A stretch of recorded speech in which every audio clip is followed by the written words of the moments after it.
Hello, my filthy darlings. It is I, everybody's dream girl, Calla DeKay. Today, I'm tackling the Red Ring of Death. So this look has its origins in a couple of different places.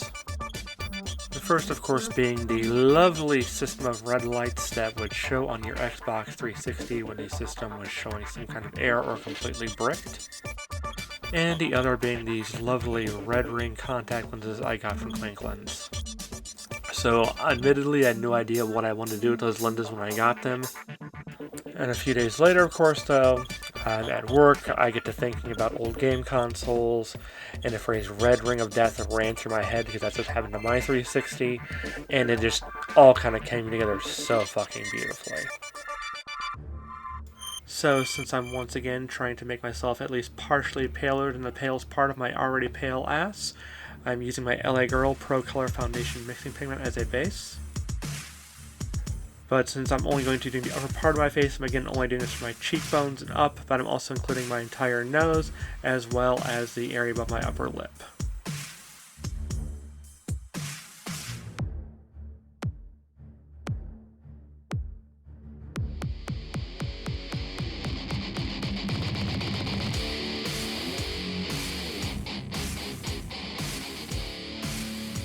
For the more human-looking part of my face, I'm turning to my NYX Can't Stop Won't Stop Full Coverage Foundation, as always.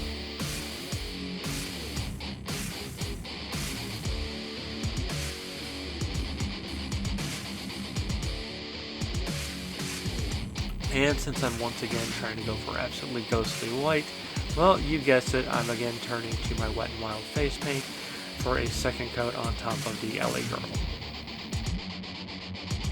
So I've said it once and I will say it again, if you're trying to make yourself white as the metaphorical sheet, this combination really does work wonders towards that effect.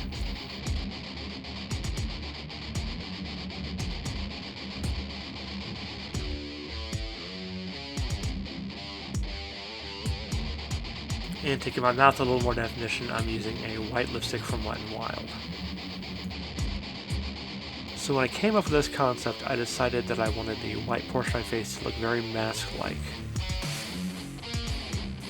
To that effect, I'm using my black Wet n Wild face paint as well as a set of paintbrushes to give myself a very defined edge along the white parts of the face.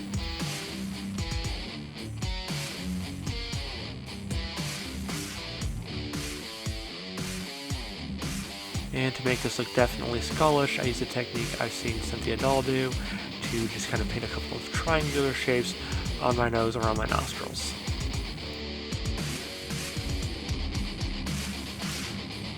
Note, this being the first time I did this, they didn't turn out perfectly triangular, but the shape was overall what I wanted to go for, so I decided not to redo it. If anything, I wish I had just gone back and added a little more definition on the nostrils themselves. I didn't quite get the part underneath.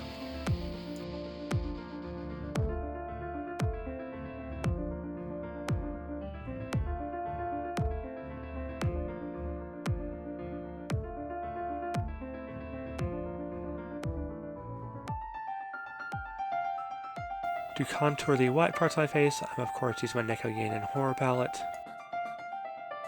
This has definitely become my tried and true method and palette in this situation. If nothing else, the selection of grays and blacks you're going to get is going to give you a wonderful range to work with, especially when using a variety of brushes like I did here.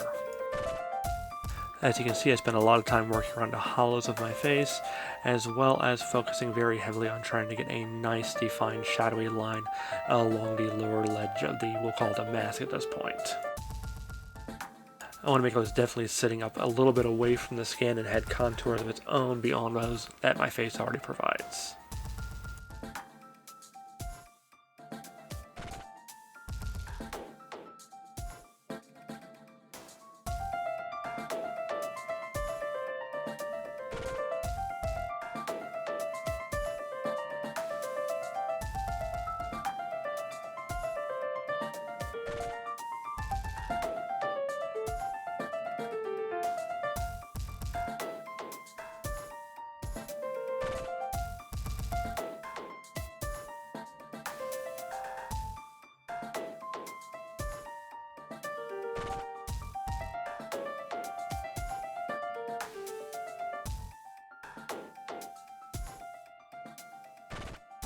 And of course, for the more human tone portion of my face, I'm again using the NYX Pro Contour palette.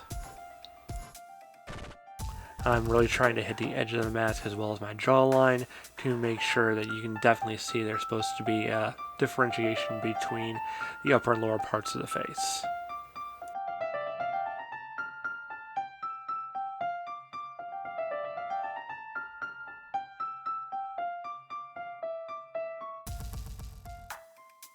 For the eyeshadow, I stuck clearly to the DeKay Horror palette, just trying to get my eyes nice and dark and very, very skull-like. Now I have tried previously to do a similar look using the Black Wet n Wild face paint around my eyes.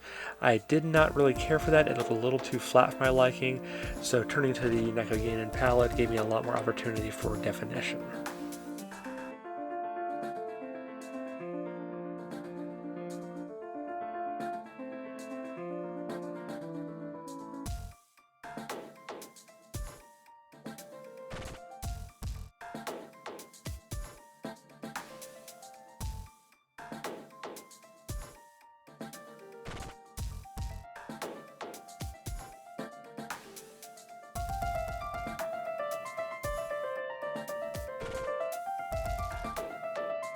My eyelashes once again came from my Jamari Beauty selection.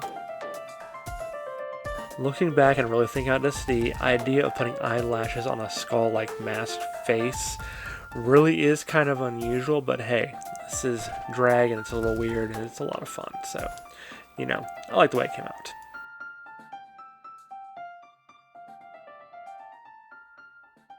My eyeliners, of course, the water-activated Nine Tails from DeKay.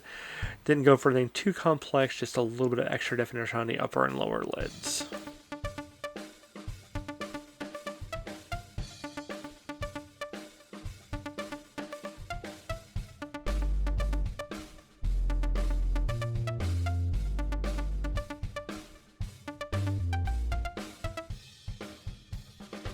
So one thing I really wanted to try here is to make it look like my eyes were glowing in the hollows of my sockets.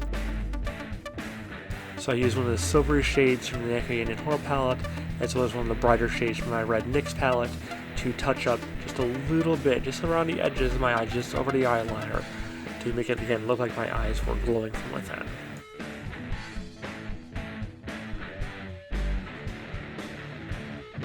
So, just how did all this turn out?